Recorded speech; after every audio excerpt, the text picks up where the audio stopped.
क्या आपको पता है कि सिडक्शन सिर्फ फिजिकल अट्रैक्शन का खेल नहीं बल्कि एक पावर गेम है।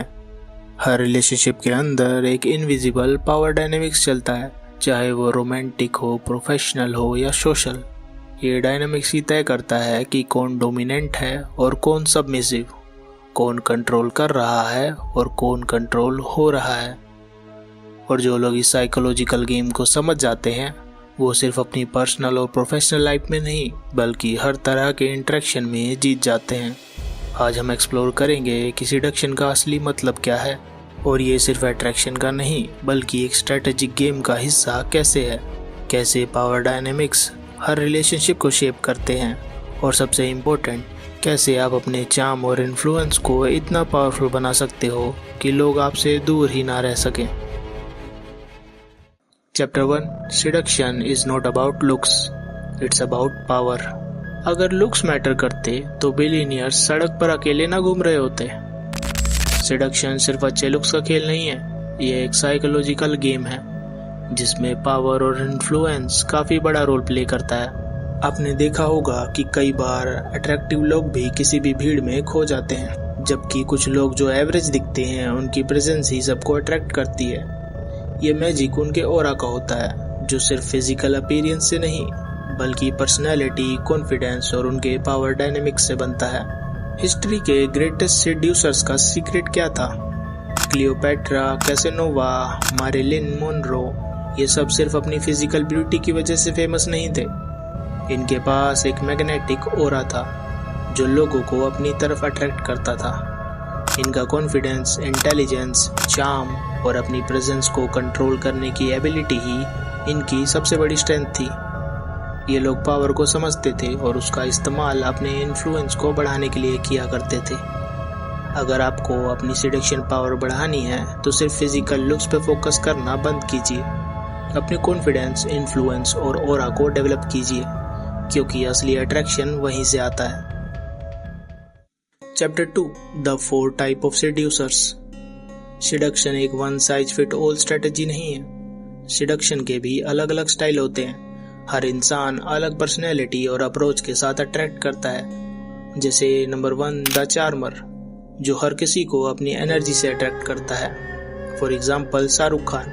SRK का चार्म सिर्फ उनके लुक्स में नहीं बल्कि उनके अंदाज, उनके वर्ड्स और उनकी वार्मथ में है। उनका एक डायलॉग या एक स्माइल ही काफी है लोगों को अट्रैक्ट करने के लिए। Number 2 the mysterious one. इन लोगों को समझना मुश्किल होता है। ज्यादातर लोग इनकी मिस्टीरियस पर्सनैलिटी और ऑरा में ही फंस कर रह जाते हैं। For example Thomas Shelby. उसकी इंटेंस पर्सनैलिटी, लिमिटेड वर्ड्स और अनप्रिडिक्टेबल डिसीजन उसको और भी ज्यादा अट्रैक्टिव बनाता है। लोग उसके बारे में और जानना चाहते हैं लेकिन वो कभी पूरी तरह रिवील नहीं होता। Number 3 the intellectual seducers. ये लोग वो होते हैं जो माइंड गेम्स खेलते हैं और इंटेलिजेंस से लोगों को अट्रैक्ट करते हैं। फॉर एग्जाम्पल ओशो और द डार्क नाइट का जोकर। ओशो की डीप विजडम और जोकर का अनप्रिडिक्टेबल साइकोलॉजिकल गेम दोनों ही लोगों को अपनी तरफ खींच लेते हैं। उनके वर्ड्स लोगों के दिमाग में घुस जाते हैं और एक अलग ही इम्पैक्ट क्रिएट करते हैं। Number 4 the dominant seducer. ये लोग वो होते हैं जो अथॉरिटी और कंट्रोल से अट्रैक्शन बिल्ड करते हैं। For example Pablo Escobar. उसका फियरलेस अंदाज, अथॉरिटी और टेक नो नॉनसेंस एटीट्यूड उसको डेंजरस और अट्रैक्टिव बनाता था। आप इनमें से कौन से टाइप के हो? जरूरी नहीं कि इनमें से आप किसी एक टाइप के सेड्यूसर हो। कई लोग मल्टीपल स्टाइल्स का कॉम्बिनेशन होते हैं। अगर आप अपने नेचुरल स्टाइल को समझकर उसको मास्टर कर लें तो आपका इन्फ्लुएंस और चार्म नेक्स्ट लेवल पर पहुंच सकता है। Chapter 3 power dynamics in relationship. जिस रिलेशनशिप में एक बंदा हमेशा चेज कर रहा होता है और दूसरा बंदा अनअवेलेबल लगता है, वहाँ एक क्लियर पावर इम्बैलेंस होता है। सबसे बड़ी मिस्टेक जो लोग करते हैं वो ये है कि वो अट्रैक्ट होने की बजाय चेज करने लगते हैं। चेज करने का मतलब है कि पावर आपके हाथ से निकल रही है। सिडक्शन का असली रूल ये है कि आपको अट्रैक्टिव बनना है, डेस्परेट नहीं। इसलिए डोंट बी द बेगर। मुझे इग्नोर क्यों कर रही है, मुझे उसका अटेंशन क्यों नहीं मिल रहा, मुझे प्रूव करना पड़ेगा कि मैं उसके लायक हूँ। अगर आप इन थॉट्स में फंसे हुए हो तो आप चेजिंग माइंडसेट में हो। और जैसे ही आप चेस करने लगते हो, दूसरा बंदा ऑटोमेटिकली हायर पोजीशन में पहुंच जाता है। On the other hand, attractive लोग चेस नहीं करते, वो नेचुरली लोगों को अपनी तरफ खींच लेते हैं। उनका एक स्ट्रॉन्ग प्रेजेंस और हाई वैल्यू माइंडसेट होता है जो उनके ऑरा को और भी ज्यादा अट्रैक्टिव बना देता है।